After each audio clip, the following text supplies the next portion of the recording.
All right, ladies and gentlemen, welcome back to the garage sessions of Head Kick Audio. Until we figure something out, this is just where we're going to be. I got one Carlos Pacheco, who is part owner and matchmaker over at CFC, which we've got a huge card coming up, CFC 3, the Crowning of Champions.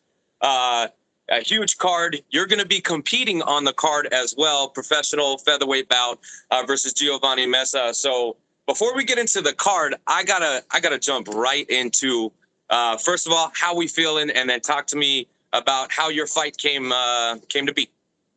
I'm feeling pretty good. I just started my weight cut. That's why I look all dead. So I just trained right now. My calories are a little low. I have like 25 to go. So I really haven't started yet. But I did start lowering my calories. Training's still going on. So I'm feeling a little shitty. But it's gonna be worth it. But I feel good. I'm more than fighting. I'm more than excited about fighting. But I mean I'm excited more about the card than I am about fighting. This card is crazy, man. I'm a fight fan. I'm a huge fight fan. And as a fan, like every card, every fight that I've put together is like an oh shit kind of card. It's like if you're in the local scene, you know everybody that's on here. And even if you're not, I mean, some of these guys are recognized, up in Arizona, New Mexico, further in Texas, wherever. And it's definitely like in a oh shit kind of fight. So as a fan, I'm super excited for the card. As a fighter, I'm super excited to be fighting on it. I think it's just a really good put together card, and I'm so happy to be on it. Well, now knowing that you're the matchmaker, I mean, one thing you definitely are going to have to do after the fights, and even as they're going on, is you're going to have to pat yourself on the fucking back because these fights are off the chain. Everybody Yeah. from Arizona, New Mexico to Texas, I mean, this card is absolutely stacked. We're going to have champions get crowned or defend their titles. We got professionals, we got amateur up and comers. I mean, this card really does encompass like everything you want in a fight night. And I get the pleasure of calling all the fights, which, is kind of my favorite thing to do. Yeah, I'm super excited. Like there's not really one fight where I can tell you that's the one I'm most excited about. But there are a few where like it sucks that I'm not gonna be able to watch them. I mean, not there, right? Because in the back where we are, you'll see there's like a huge tent and there's a huge screen in there. So we get to watch all the fights. But there's nothing like watching a fight right next to the cage, hearing everything. The opening fight, like there's a reason why I made that the opening fight. Like that is such an oh shit fight that could headline any like local amateur show, which is Nico and Santana. Those are two just super durable guys. They're super fan friendly. They're never in a boring fight. Like Santana, I've trained with him for a while now, off and on, because they live in another city, but they come down. And even in his fights, like even if he's losing, like that guy has a fucking smile on his face. Like he's just having a good time. They're super fan friendly fights. And Nico, I had seen him fight before in Albuquerque. I was up there cornering, and I saw him fight. And then when he came down to fight, he became like a star in El Paso, mostly for his post-fight speech where he got mad. Well, he didn't get mad, but he was like telling the crowd to go adopt a cat, right? But and not only that, but he won by knockout. Fortunately, he knocked out one of my guys, one of my students. But I really like Nico, man. That's such a fan-friendly fight. I do think that's gonna be fight of the night or a finish of the night. And then Danny Martinez from Phoenix is fighting Gabriel Peinado from down here in El Paso. They're the same version of one another, but just different cities. So they have really good jiu-jitsu, but they excel in the striking. That is gonna be I think that's fight of the night. Like I think that will win fight of the night. Like I don't know what way that fight's gonna go. I'm just super excited to watch that fight. Well, I can tell you this right now. I don't know if I'm interviewing the fighter or the matchmaker because you're glowing with all your fights over here for CFC 3, which again, I'm super excited for. We're a little less than 2 weeks out, week and a half? uh, well, a week. It's next Saturday. A week Yeah, and a day. we're like 6 days or something Yeah. like. We're right there. We're right there. So I'm pretty stoked. And you've put so much into this damn card. I mean, it's not just about the fights. It's about, the experience that you're going to get at a CFC event. I mean, I know one Anthony Burchak is going to be sitting next to me calling these fights. Yeah. And I saw a poster flying around with another Carlos. You know what I mean? Yeah. Bringing the heat. Yeah, Carlos Condit's going to be our special guest. Last event we brought down Chito Vera, and that was right after he fought Sean O'Malley. So like we started with that, but now we're like in our meetings we're like, shit, man, we're gonna have to bring a special guest every single time now. We can't let him down. So thankfully we got Carlos Condit, which I'm super biased because that's always been my favorite fighter. So I'm super excited that he's gonna be down here, and then Burchek is gonna be here. We love Bertrand down here in El Paso. And then Nico, his coach is Ray Borg. So Ray Borg will be down here too, which is another big, huge name. That's awesome. And then, so, I mean, on the card, we've got, hold on one sec. I don't know what that is doing over there. On the card, how many fights do we have in total? Because I know that there was a last minute addition. We have 16. So that's a lot. So as a matchmaker, I always do an extra one or two. Why? Because something always happens, right? I mean, we still have a week, knock on wood, nothing happens, but shit, nothing has happened. So we have 16 fights. We have 4 title fights, which all 4 are 5 rounds. I mean, those are not going to go the distance anyways, right? But like, let's say every fight goes the distance, we're going to be watching MMA for like 10 hours. I mean, that's fine with me. I'm cool with it. I'm cool with it. Yeah. And like, this is something very important that we do. We don't only put on, fights are easy to put on. That's nothing, right? But we put on a show. CFC is an event. We have like this super cool opening like video that's going to be playing. Like it's going to be badass, and then we're going to kick off with what of the potential fight of the nights. Like there's a whole interactive thing. Like I can't give you too much, but like between fights they're going to be doing super cool things in the crowd. We give away a bunch of stuff. Like we throw away, like not throw away, but throw out shirts, throw out like merchandise, whatever. So just be there early. El Paso, my city, unfortunately, we suck and we're super late to everything, but be there on time. That's why we're opening 2 hours early. 2 hours early, start getting your food, drinking, having fun, whatever. Like the music's gonna be playing. Like it's a whole ass event. And then the fights are gonna be amazing. I think you're going to end up with a Salesman of the Year award. I hope so, shit. Because, I mean, you're selling it before the event has to sell itself, right? Yeah. So you do a great job as a matchmaker. Obviously, you're very passionate about your gig, right? You know what I mean? Yes. Great advocate for CFC. But so how did CFC come about? Because, I mean, you're a fighter and a promoter and a matchmaker. So how did we get here? It came from us always having to travel to fight other places. Like we've been up there in Tucson, we've been in Phoenix, we're mostly in Albuquerque. That's the closest thing we have here. And there was just one of my partners. He was like, why do you guys always have to go out of town? And I was like, because there's never fights in El Paso. Like, there's just something about El Paso. Like, they used to do fights here, and they just stopped doing them. So he was like, why do you guys always have to go out of town? And well, for that reason, like there's never shows in El Paso. And then we were at a local show. They had just brought MMA back, and I believe I had 2 fighters on there. Now they were early fights, so whatever, they fought, and then they won, thankfully. Well, one won actually. And then I went up to the stands, and I was just having fun, drinking, enjoying the show. Great fights and everything. And it was pretty much just drunk talk, because we were like, oh man, like why are we going out of town all the time? Like we can do this. And I was like, I can do this shit. I know everybody. I've been in this sport for like 15 years. I know like who would be a good match, who would be like a fun, entertaining fight. And then, like I said, it was just drunk talk. And then come next week, well, the following week, we met up at my gym, and we were just there in the office, me and my 2 partners. Shout out to Roland and David. And it was literally just like Roland said, this meeting this week. It was just like a Word document, like, hey, this is your role, this is your role, this is your role. And once we got the ball rolling, like it was quick, man. Before we knew it, we had to sit down over here with Speaking Rock, which is probably one of the biggest venues in the city. They do like free outdoor shows that sit like 20,000 people. So that's where we're at. We had to sit down, and we didn't think we were going to get it. And we ended up getting it actually, but they kind of, it was weird because they said, yeah, you can do it, but they really expected us to fail. They were like, we'll be surprised if you bring like 300 people. So yeah, we ended up bringing like 1,500. We actually broke some alcohol sales records. So we did it. Thank you, El Paso. We broke some alcohol sales. So yeah, man, we're back. And then we actually got our dates for this year already. We're fighting there. We have April 5th, we have July 5th, and we have one in October. Like those are already locked in. So CFC is going nowhere. Love it. Yeah. Love it. Love it. All right. So you got a little push from the venue, and you showed them. So now obviously they're stoked to have you, right? Yeah, I mean, yeah.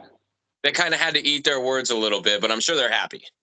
Yeah, they're super happy. Not as happy as us, but yeah, they're super happy because we had a meeting to like we were gonna do it at some other place, right? And like they capped us at like 500 people. They're like the event has to end at 10 p.m. And we're like, bro, like it's not gonna work. So and another place just completely shot us down, like literally a fuck no. So it's crazy because we ended up getting one of the biggest venues in the city. Well, and it's working out for you. Like I said, we've got 16 fights on the night. Again, shit happens. You could lose a Yeah, couple, but it's still whatever we end up with. We know we're in for a treat. yeah, Let's talk about the title fights while we're at it. Okay, so I yes. know we've got. Let me pull it up here on my screen so I don't Excuse me. butcher anybody's name.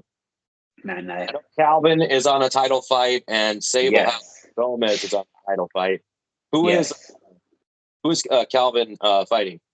He is fighting Dom Salcedo from El Paso. He, I believe, is a BJJ purple or brown belt. Um, excuse me. He's a guy who's been training forever, man. He was a jiu-jitsu guy who once he started fighting, he just like that guy was fighting like every month. He has a lot of fights. I believe he's like a year into his MMA career, and he's already like at 7 fights or something like that. Super, super active. And he's coming off like 2 wins. I think the last one was over in Tucson at Rise. Shout out to them. They do a great show. He got an armbar, so and it just makes sense. Like he won at Okay, CFC hold on, one. hold on. He's fighting Salcido. Salcido's the really short guy that everybody thought he was going to lose, and then he won. Yes, But that he got. he was like, they thought that he was getting ground and pounded. No, he was just working for the armbar. Yeah, that's him. That's us. Okay, yeah, he's like super short guy. Yeah, I'm not even exaggerating. He must be like 4'11" or 5 foot, No, something like that. I did the in cage interview after his fight. Did Okay, you have to carry him? no, I didn't have to carry him. He actually did really well in the interview. He did really well in the fight, so that's an exciting matchup because you have a wrestler who's going to Yeah. try to come in and take him down, and you got a guy like Salcido that's, I mean, obviously he can pull arm bars out of nowhere. Yeah, so I mean, it's like one of those things where if Calvin just wrestles him and Dom's on his back, Dom's comfortable. Dom's gonna be shooting up arm bars, shooting up triangles, getting that sweep, looking for. He has a very active guard. Calvin's just a big fucking 25er. I don't know how he's so big and so small at the same time. Well, the same thing could be said about Salcido. Both these guys are big little guys, Yeah, right? One thing about Salcido is his toughness, his durability, but also like when he's shooting up, when he's threatening with submissions, I mean, they kind of come out of nowhere. He's very, very fast to react to what's going on. And if he's got a hold of you, I mean, it's game over. yeah, and he's super hard to tap. Like that guy, I said in a previous interview, he's like made of like rubber. Like he doesn't tap. Like he's just maybe because he's so small. I don't know, but he's hard to put away. And Calvin does finish people. So I don't know, man. That's gonna be they're gonna scramble like crazy. But I do feel someone's gonna finish the fight. Okay, so you've got the champ in Calvin Dunning, Yes. a guy that came in to El Paso, secured the title, and is now looking to defend again. A short, stocky guy, a pretty good wrestler who's ever working on his hands, and they get better every fight out. Another guy who's got proven toughness in his fight against Tony Hernandez in Rise of the Prospects. His eye was about the size of half Yeah. of my face. And when the doctors told him, sorry, you can't fight anymore, he was like, no, I'm fine. I can see. Let me fight. Let me Yeah. fight. Like, you can't stop this fight. There's no way you can stop this fight. Yeah. So it's going to be interesting to see when you have two guys who just do not quit go against each other. Yeah. Yeah. So that's what I'm saying. Like someone's gonna finish someone.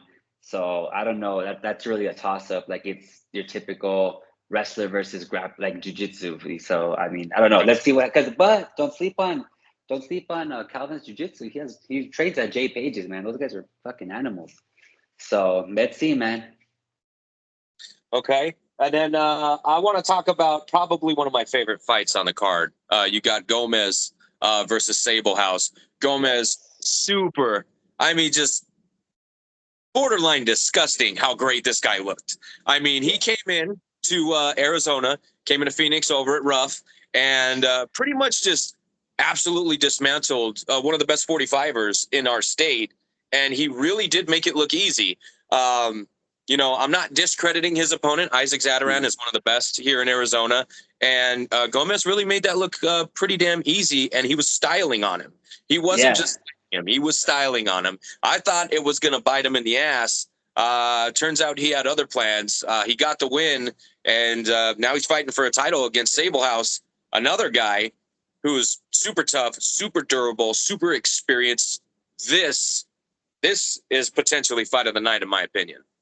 Yeah, so and the weird thing about Jeremy is about Robles, he was just toying with his opponent at Rough. That wasn't the full Jeremy. Like Jeremy's a savage, man. Jeremy's super, super good. And then with Matt, I had seen him fight at Rise. I saw him fight Kurt. Kurt, I don't know his last name. Great fight. I was up there with Victor. I was cornering Victor. And I watched that fight and I was like, God damn, these guys are athletic as fuck, super entertaining, like fan-friendly type of fights. So when I stumbled upon Matt on Instagram through CFC, I was like, oh, I got to get this guy in the card. And then Jeremy had just came off of a win. And like three of his fights had fallen through. Like that guy could not his fights kept falling off last minute. One even fell off the day of the fight. So I was like, damn, I hope I can get this guy on the card here in El Paso because his fights kept falling through and he was already 2-0. Then he got that Rough fight. And then we made this fight. It just makes sense. He's undefeated. Matt just won a title. Matt's super entertaining. So those guys, it's a perfect matchup. Super athletic. They're good everywhere. Wrestling's great. Grappling is great. Their striking is great. So, I mean, Matt has 3 titles in Muay Thai. So it's a super. I think it's one of the later fights because people said they're late, so they're not gonna miss that fight. So don't miss that fight, guys.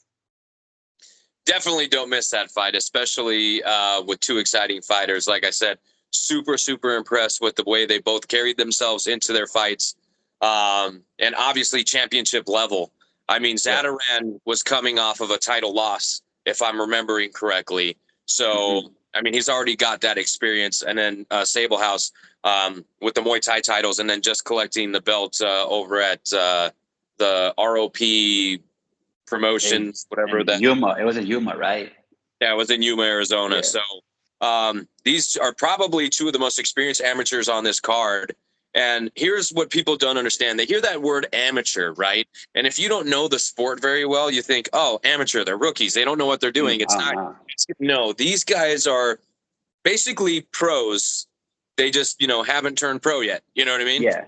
I feel like both of them, whoever wins, this will probably be their last amateur fight. Both of these guys are pro level. Absolutely, both of them. Neither one is going to be an amateur after this. Yeah. All right, and then talk to me about Serna versus Gonzalez. Okay, so Rudy, he's one of my guys. Rudy Serna, he's undefeated, 3-0. Super good hands, just good everywhere. Good grappling, good wrestling, strong. He's a big 35er. He looks bigger than me when we're at the gym sometimes. Not tall wise, not height wise, but just frame. He has a big frame for 135. And Santi, so I met Santi because we fought him in Albuquerque, right? He fought one of my students, and we went in super confident, oh, this he's fucking got it, this and that. His my student's striking is amazing. Fucking Santi caught him, and he rocked him, and he knocked him out cold. It was bad. Super nice guy, though. Super, super, super nice guy. Nothing against him. And then I was like, damn, we got to get this guy down here. So we put him against another hard hitter, which is Adrian Munoz from Phoenix. That fucker hits hard as fuck. He was coming off that 7-second win over Julio, I believe, there at Rise. So I was like, man, that's a perfect fight. So we made that match, right? I was like, someone's going to sleep. Santi, we have a good relationship with him and his team up there in Sandoval and in Albuquerque Sandoval Fight System. They're super cool guys. So when I announced that fight, like even me as a fan, I was like, I literally watched that fight. So I was cornering a bunch of fighters. It was at CFC. I was cornering a bunch of fighters, and my family was sitting cage side. So I kind of ditched. I didn't ditch to warm up my next fighter, but I was like, I have to fucking watch this fight. So I sat there and I watched that fight because I knew someone was going to sleep. Yeah, and it was yeah. Santi's a bad one. Like he hits hard as shit. So we brought him back, right? And then I told him like, if you win this fight, they actually fought on the same card on CFC two, and we already knew like the winner of this fight is gonna fight each other for the first CFC bantamweight title, and they both won. Santi won with 12-second knockout of another guy down here who just wrecks people. Like he just like they just had that one touch, which is crazy because they're 135ers. And now we have that fight going on. So Santi has won back-to-back knockout of the nights, and we give a pretty good bonus even if you're an amateur for knockout of the night. So all you amateurs, don't give us boring fights because you can win like $500. But yeah, Santi has won back-to-back knockout of the night. So I mean, he's super deserving of this title shot. And outside, I'm like, bro, like you're from Albuquerque and you're a bigger star here in El Paso than you are in Albuquerque. So it's gonna be a super good fight. They're both great everywhere. Rudy's super fast. Like when we spar, like it's hard for me to touch that guy because he's fast.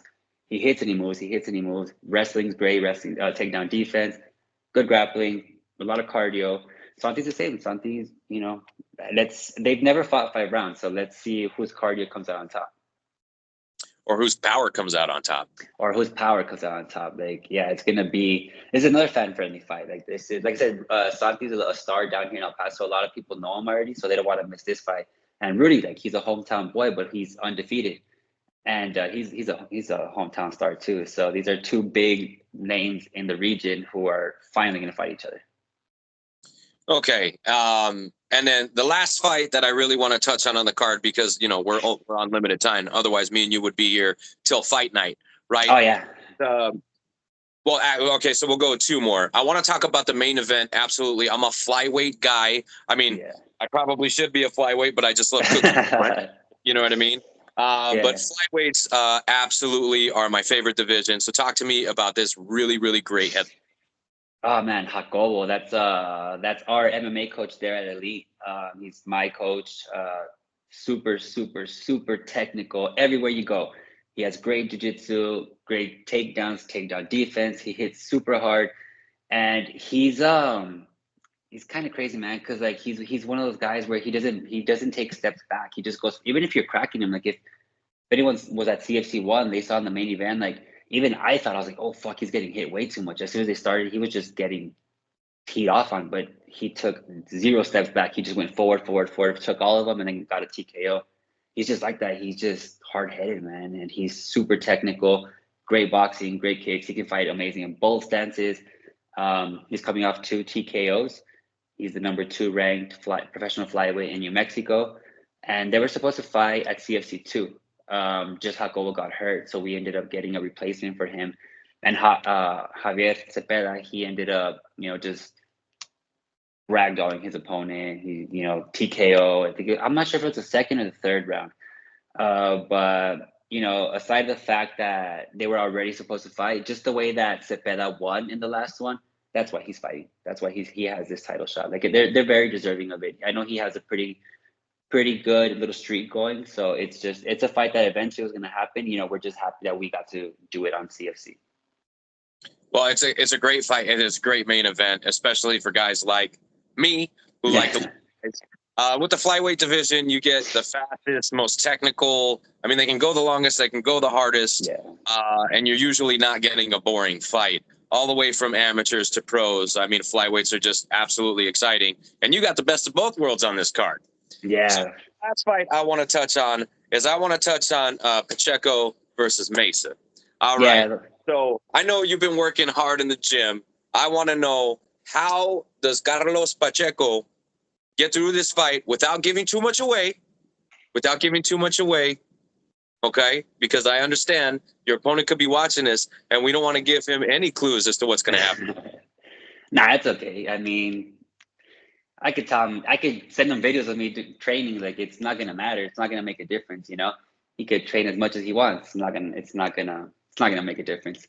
But we're both strikers, you know. Like I'm not a, you know, I'm pretty good on the ground too. I've been doing jiu-jitsu forever, wrestling, takedown defense. But essentially, we're both strikers. So that's another fan for. Even if I wasn't myself and I was watching and I knew the two guys, I'd be like, oh shit, like these guys are just gonna strike. They're gonna just me in the middle and bang it out. Let's see who has more power, who's more technical, and yeah, it's gonna be fun for as long as it lasts. For as long as it lasts. Okay. And then, I mean, you're not just a promoter and a matchmaker and a fighter. You're also a great teacher. I took your seminar here. I believe was it March 1st? I don't know. I'm horrible with dates. I'm kind of dumb, man. Like I'll tell you. Right in front of my face. Like I'm horrible with that even. Yeah. But I took your Muay Thai seminar, and my whole team did, right? And we walked away with a lot of information and a lot of new tools that we could add to our tool belt. So obviously you're doing coaching over Elite as well. So like, how do you like pick what pots you're going to put the energy into that day? Like, I mean, you do a lot, but it's not all just for you. Nothing is for me. It's like, that's why I tell people, like, my time doesn't belong to me. My time belongs to my students. Like, we're in fight camp 365 because somebody has a fight. Somebody has a huge fight. I have more than one person on the card. So it's like train this person, train that person on top of training myself, on top of running a business, on top of running another business, promoting fights, matchmaking, making sure my fighters are on weight. I don't know, man. I just do a lot. You're a man of many, many talents. I look forward to calling all the action for CFC 3. Obviously, we got a lot going on. Huge sponsors. I'm sure there's a couple spots available. If anybody wants to sponsor this event or sponsor future events, how would they go about that? They could just write to us on the CFC Instagram page, and then we'll send them over to our guy who takes care of all that. Like, we have a big team that someone takes care of everything. So he'll take care of all that. We're actually, like I said, our next date is in July. So we're already getting sponsors for that event because people are seeing how big the event is here in El Paso and they want to be part of it because, you know, we have, I don't know how many, I think it's like 18 billboards around town. Like we market like crazy. Like we give everybody like their own poster, their own, I don't know if you saw this video of Jeremy West, like stuff like that. Like we're giving these guys a platform to be somebody.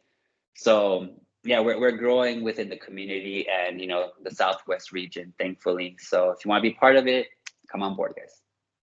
Well, and at just our third event in, I mean, we're literally approaching the third event, right? You can see the exponential growth from 1 to now on the doorsteps of 3, right? What is the aspirations with the organization? So it's not a matter of if, it's a matter of when. And I stand by this. We 100% will be a feeder to a big organization. That's our goal. We want to be that organization, you know, like we want to be like, fuck, I want to go fight on CFC. Like those guys put on a great show. Like they're getting nationwide attention, stuff like that. Like I don't know, like I said, we want to give a platform to all these super talented fighters that we have, not only here in El Paso, but, you know, the surrounding areas. Like El Paso's a fight town. It's just, you know, being Hispanic, everything. It's like, it's in our blood. Like we're all fighters. Like, and I always say this and I don't get tired of saying it. Like, there's talented fighters in every gym here in El Paso. Even if it's a small gym, someone there is super talented. So if we can showcase that talent for the world to see, then yeah, by all means, please come fight for us, and I promise that you will get somewhere.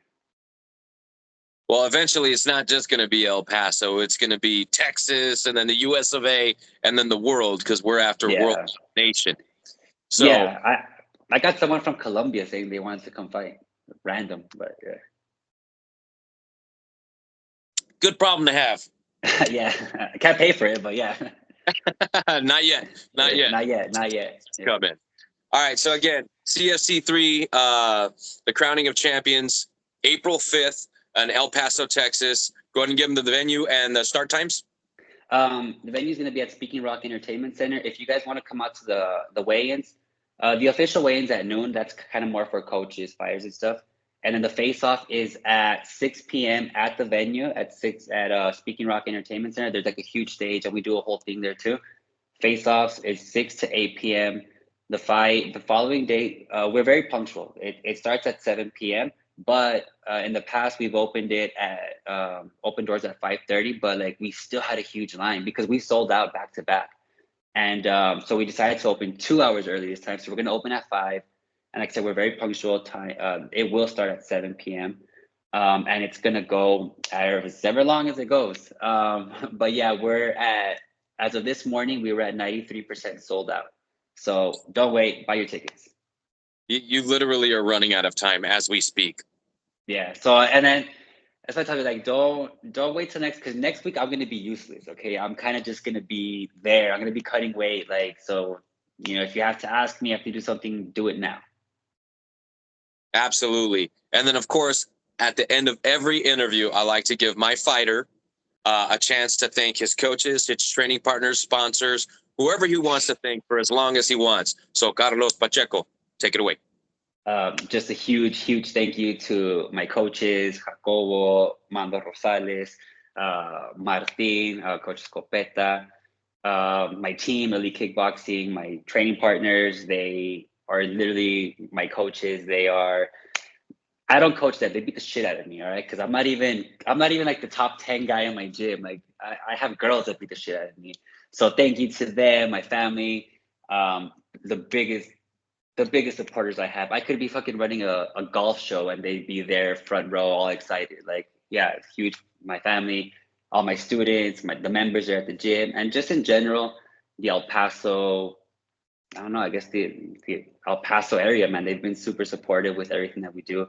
So thank you guys. Without all of you guys, CFC would be non-existent. All right. What about your sponsors, my man? Sponsors, Rev Gear. It's somewhere there, man. My bad, guys. I know there's a lot of you. I'm sorry, guys. I fucked up. So here's what we'll do. Okay, we'll make it up to them. We'll get them an image. So you just send me like an image of all your sponsors, and I'll just put it somewhere in the screen. There we go. Yeah, I'll send you my fight banner. They're all on there. Like yeah. So sorry, guys. Sorry, my bad. Wait, right. break. Sorry. He wasn't ready for it. Yeah. All right. Well, again, CFC 3, April 5th in El Paso, Texas. I'm super stoked for all these fights. I know we're going to have a badass night of fights, 16 fights deep, and we'll be there as long as it lasts. I'm super stoked. You got any last words before I let you go? Fighters, I mean, thank you so much. Without you guys, the show would be absolutely nothing.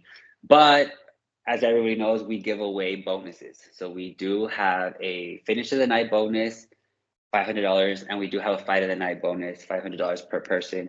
So go out and fight, guys. As an amateur, you tend to pay to fight. So go out and fight and win that bonus. Super excited, super stoked. We'll see you in a little bit more than a week. Yes, just a little over a week. We'll see you soon. All right, my friend. Until next time. Yeah, sure. Thanks so much.